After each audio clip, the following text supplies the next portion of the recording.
अभी की जो परिस्थिति है बहुत ही भयानक परिस्थिति है। लोग रास्ते में मर रहे हैं, दम घुट के मर रहे हैं, ब्रेथलेसनेस से मर रहे हैं, ARDS acute respiratory distress syndrome से मर रहे हैं या डिस्पीनिया से मर रहे हैं। तो ऐसा लग रहा है कि ऑक्सीजन सिलेंडर होता तो हम उनको बचा पाते। तो अब सवाल यह है कि क्या वाकई में ऑक्सीजन सिलेंडर होता तो वो आज जिंदा होते। नंबर 2, क्या इस परिस्थिति में हम कुछ कर सकते हैं उन लोगों की जान बचाने के लिए। तो पहले सवाल का जवाब, पहले ये जो ऑक्सीजन सिलेंडर है या ऑक्सीजन थेरेपी जिसे बोलते हैं, ये मेडिकल जगत में आया क्यों या कैसे आया। उसके लिए 2 महत्वपूर्ण ट्रायल जिसका कोट किया जाता है, एक तो है NOTT that is nocturnal oxygen therapy trial जो 1980 में हुआ था, करीब 203 पार्टिसिपेंट ने भाग लिया था, और एक और trial MRC trial medical research council trial जो 1981 में हुआ था जिसमें 87 लोगों ने पार्टिसिपेट किया था। ये दोनों ट्रायल का हवाला देके दिखाते हैं कि ऑक्सीजन की वजह से, ऑक्सीजन थेरेपी से लोगों की जान बचाई जा सकती है या आयु लंबी की जा सकती है। लेकिन उसके बाद के जितने भी ट्रायल हैं अभी तक के, वो सारे ट्रायल अगर आप देखेंगे तो आप ये पाएंगे कि ऑक्सीजन थेरेपी से कोई भी लाभ नहीं होता है या बहुत ज़्यादा नुकसान होता है। या तो आयु बढ़ती नहीं है या आयु उल्टा घट जाती है, मरने के चांसेस बढ़ जाते हैं, sometime as many as 3 times. तो ऐसा क्यों है कि बॉडी में ऑक्सीजन की कमी है और ऐसे में ऑक्सीजन सिलेंडर से जब ऑक्सीजन देते हैं तो उस इंसान की आयु घटेगी कैसे। ये आपको समझना होगा कि जब ऑक्सीजन दिया जाता है, अभी आप जो ब्रीद इन कर रहे हैं आप ऑक्सीजन नहीं ले रहे हैं, आप एयर ले रहे हैं, तो ये एयर के साथ ऑक्सीजन इज अ पार्ट। लेकिन जब ऑक्सीजन प्योरेस्ट फॉर्म में हम लेंगे या लेते हैं तो उससे बॉडी में कंडीशन बन जाती है जिससे बॉडी में कार्बन डाइऑक्साइड इकट्ठे होने लगता है। ये थोड़ी अपोजिट बात है, आप पेशेंट को ऑक्सीजन दे रहे हैं लेकिन बॉडी में कार्बन डाइऑक्साइड भर रहा है। इसके लिए बॉडी का एक इंटरमीडिएट एक मैकेनिज्म है दैट इज कॉल्ड हेल्डेन इफेक्ट, जिसकी वजह से more you give oxygen more body will accumulate carbon dioxide, जिसे बोलते हैं हाइपरकैप्निया। हाइपरकैप्निया की स्थिति बॉडी में हो जाती है, यानी कि body is full of carbon dioxide. और इस हाइपरकैप्निया की वजह से बॉडी में वो सारे सिम्टम आ सकते हैं जो सिम्टम नॉर्मली फ्लू के पेशेंट को आते हैं, ब्रेथलेसनेस होना, कमजोरी लगना, all these kind of symptoms. वैसे हाइपरकैप्निया का एक और कारण हो सकता है, जो लोग मास्क लगाते हैं और मास्क लगा के आप अपने ही ब्रीथ इन करते हैं दोबारा, यानी कि कार्बन डाइऑक्साइड को बार बार ब्रीथ इन करते हैं, तो ऐसी परिस्थिति में भी बॉडी में हाइपरकैप्निया की स्थिति होती है। यानी कि या तो ऑक्सीजन प्योरेस्ट फॉर्म में लेंगे या बॉडी में दोबारा से कार्बन डाइऑक्साइड इनहेल करेंगे। इन दोनों केसेस में इट मे लीड टू हाइपरकैप्निया। तो बोलने का मतलब ये है कि अगर वो ऑक्सीजन सिलेंडर होता तो भी शायद हम उन लोगों की जान बचा नहीं पाते। तो ऐसी स्थिति में अगर आपके आंखों के सामने कोई पेशेंट ब्रेथलेसनेस की अवस्था में हो तो आप क्या करें ताकि उस वक्त उनको रिलीफ मिल जाए और हम उनकी जान बचा पाएं। इसके लिए एक सिंपल स्ट्रैटेजी कर सकते हैं जिसे हम बोल सकते हैं CAAT। C means capacity of the lungs. आप उसी वक्त पेशेंट की लंग्स की कैपेसिटी बढ़ा सकते हैं बाय रीपोजिशनिंग द पेशेंट की पोजीशन को चेंज करके। नॉर्मली आप देखेंगे कि ऐसी स्थिति में पेशेंट किस पोजीशन में होता है, पेशेंट ऐसा लेटा होता है इस तरह से, और ये जो पोस्चर है जिसमें हार्ट ऊपर है, लंग्स नीचे है, इस पोस्चर में या लेटे हुए अवस्था सुपाइन पोजीशन में, ऐसे में उनकी लंग्स की कैपेसिटी कम हो जाती है। आपको एकदम से पोस्चर चेंज करना है, दिस इज द पोस्चर। इस पोस्चर में लंग्स की कैपेसिटी बढ़ गई और इस पोस्चर में आते ही 1-2 मिनट के अंदर पेशेंट की जो ब्रेथलेसनेस है आपको उसमें थोड़ी सी आराम, थोड़ी सी कमी दिखेगी। तो the first step C, capacity of the lungs बढ़ाना है। वो कैसे बढ़ाना है? पोस्चर चेंज करके। आप देख रहे हैं ये गलत पोस्चर है, ये सही पोस्चर है, ये गलत पोस्चर है, ये सही पोस्चर है। सो आपको देखना है कि इनमें से जो सारा पोस्चर पेशेंट को कंफर्टेबल लगे उस पोस्चर में पेशेंट को लाना है। जो ये पोस्चर आप देख रहे हैं ये कहते हैं प्रोन वेंटिलेशन, प्रोन पोजीशनिंग या प्रोन वेंटिलेशन। और ये जो पोजीशनिंग है, इस पोजीशनिंग से पेशेंट की जो लंग कैपेसिटी है वो ऑलमोस्ट 20% बढ़ जाता है और इमीडिएटली पेशेंट को रिलीफ मिलना शुरू हो जाता है। तो इनमें से जो पोस्चर सूटेबल है उस जगह के हिसाब से, तो first step is the first C, capacity of lungs बढ़ाना इमीडिएटली, फर्स्ट थिंग। सेकेंड है, सबसे इंपॉर्टेंट बात आपको समझना होगा कि ये जो ब्रेथलेसनेस की अवस्था ये आई कैसे। अभी आप देख रहे हैं कि माहौल ऐसा है कि जगह जगह पे लोग बीमार हैं, तो ये परिस्थिति हुई कैसे?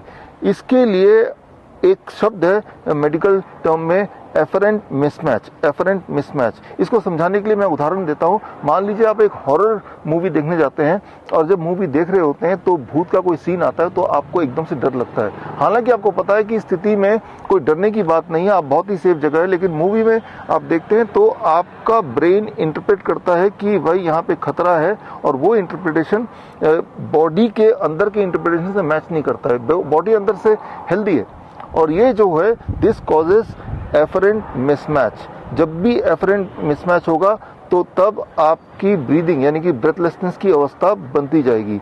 अगर एफरेंट मिसमैच लंबे समय तक रहेगा तो ब्रेथलेसनेस और बढ़ता ही जाएगा, खास तौर पे ऐसे लोगों के लिए जिनको ऑलरेडी कोई कोमोर्बिड कंडीशंस हैं, कोई लंग डिसऑर्डर है या डायबिटीज़ है या हार्ट डिजीज़ है, तो उनमें एफरेंट मिसमैच बढ़ता जाएगा। जैसे आज का माहौल आप देख रहे हैं कि टीवी खोलो, अखबार पढ़ो, इवन मोबाइल में किसी को बात करने के लिए फ़ोन करेंगे तब भी कोई रिकॉर्डेड मैसेज आता है। तो ये जो सारी परिस्थिति है ये एफरेंट मिसमैच को प्रमोट कर रही है। आधी रात में आप अक्सर सुनते होंगे कि एम्बुलेंस का सायरन की आवाज आती है, और उस स्थिति में ब्रेन में फिर एफरेंट मिसमैच यानी कि डर, भय, दहशत का माहौल हमारे ब्रेन और हमारे लंग्स में एफरेंट मिसमैच पैदा करता है, and that leads to what is called as breathlessness. तो ये एफरेंट मिसमैच को स्विच ऑफ करना है। इसको स्विच ऑफ करने के लिए आपको ट्रिगर करना है। आपके फेशियल या नोज के अंदर आपके कुछ रिसेप्टर्स होते हैं, जिन रिसेप्टर्स को ट्रिगर करने से ये जो एफरेंट मिसमैच है वो स्विच ऑफ किया जा सकता है। तो उसको ट्रिगर करने के लिए पहला तो लंग्स की कैपेसिटी को इमीडिएटली बढ़ाना है, this is the posture, and second fan. ये फैन ऑन करके, हैंड हेल्ड फैन है, और ये फैन ऑन करके जैसे ही आप इस फैन की हवा यहाँ पे नाक में और चीक में पड़ेगा और लगातार पड़ेगा फॉर 5-10 मिनट्स, तो उन रिसेप्टर्स की वजह से जो एफरेंट मिसमैच था वो करेक्ट होने लगेगा, और करेक्ट होते ही आपके जो पेशेंट का जो ब्रीदिंग पैटर्न है वो धीरे धीरे ठीक होने लगेगा। तो ये है CA। अब आता है अगला A, that is air flow. जो एयर फ्लो है, ब्रीदिंग का जो एक करेक्ट मेथड है कि पेशेंट को आपको एनकरेज करना है कि वो ब्रीथ इन करे इन द काउंट ऑफ 3, और ब्रीथ इन करते हुए स्टमक बाहर जाए, और ब्रीथ आउट जब करेगा तो स्टमक अंदर जाएगा अंदर की तरफ, और breathe out through the mouth, और माउथ में पर्च्ड लिप होना चाहिए। जब ब्रीथ इन तो पेशेंट चाहे तो अपना हाथ स्टमक में ऐसे रखेगा ताकि ब्रीथ इन करते वक्त स्टमक बाहर जाए, वो एहसास पेशेंट को समझ आए, और ब्रीथ आउट करते हुए माउथ के रास्ते से ब्रीथ इन नाक से एंड ब्रीथ आउट माउथ से। अगर पेशेंट की स्थिति बहुत खराब है तो मुंह से ही ब्रीथ इन ब्रीथ आउट करे तब भी चल जाएगा। So posture, capacity of the lungs बढ़ा, फिर एफरेंट मिसमैच को ठीक किया, और फिर ब्रीदिंग पैटर्न को एयर फ्लो को ठीक किया, एंड ऐसा 10 से 15 मिनट करने के बाद आप पेशेंट को जब देखेंगे तो आपको एहसास हो जाएगा कि पेशेंट अब रिलीफ पोजीशन में है, पेशेंट को काफ़ी रिलीफ मिल चुका है। ऐसे में 1 मिनट के लिए एक छोटा सा CAAT टेस्ट कर सकते हैं। टेस्ट में ये है, ये बॉर्ज टेस्टिंग। इसमें 0 मतलब कोई भी दिक्कत नहीं है ब्रेथलेसनेस में, और 10 मतलब हाईएस्ट दिक्कत है, बहुत ज़्यादा दिक्कत है।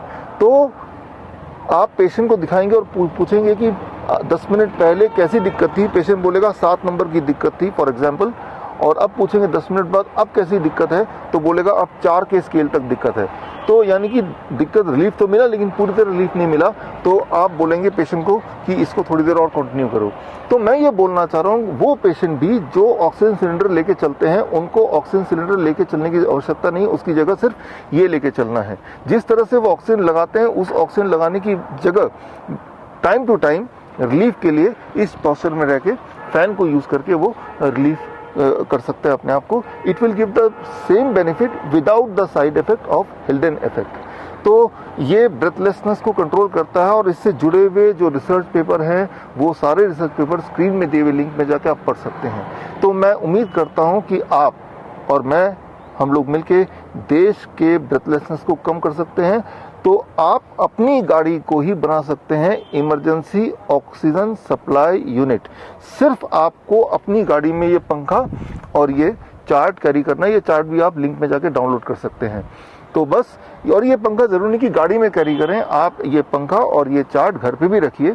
आप लोगों को भी बताइए कि इमरजेंसी में कहीं भागने की ज़रूरत नहीं, हॉस्पिटल जाने की ज़रूरत नहीं। ब्रेथलेसनेस का उपाय भगवान ने ऑलरेडी दिया हुआ है, इतना सारा ऑक्सीजन ऑलरेडी है, और हॉस्पिटल में अगर वो ऑक्सीजन सिलेंडर है भी तो वो आपको नुकसान ही करने वाला है। और ये जो पैनिक है कि हॉस्पिटल जाना है, वो बेड मिलेगा कि नहीं मिलेगा, what it is going to do, वही एफरेंट मिसमैच को और बढ़ावा देगा। और इस परिस्थिति में वो पेशेंट अगर जिंदा रहना भी था, लेकिन आपने एक ऐसा माहौल क्रिएट कर दिया, एक ऐसा अनसर्टेनिटी क्रिएट कर दिया जिससे उसके मरने की संभावना और बढ़ गई। अक्सर लोग मुझसे पूछते हैं कि अचानक इतने लोग बीमार क्यों पड़ रहे हैं। देखिए, यहाँ पे आपने देखा भी होगा कि लोग अपना टेस्टिंग करा रहे हैं and they are found to be COVID negative in spite of this illness. तो ये कोई वायरस नहीं कर रहा है, ये एक मैन मेड एक जो परिस्थिति बनी है लॉकडाउन का, अनसर्टेनिटी का। या टेलीविजन जब भी खोलेंगे, आप टीवी देखना बंद कर दीजिए, और टीवी देखना है तो कार्टून नेटवर्क देखिए, आप अखबार पढ़ना बंद कर दीजिए, आप कॉमिक की किताब पढ़िए, आप गाने सुनिए।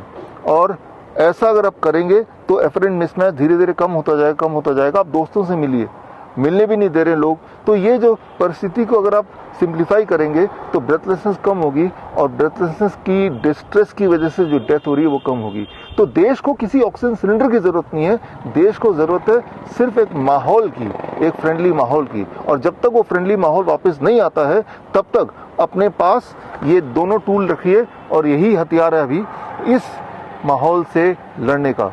All the best, thank you, जय हिंद।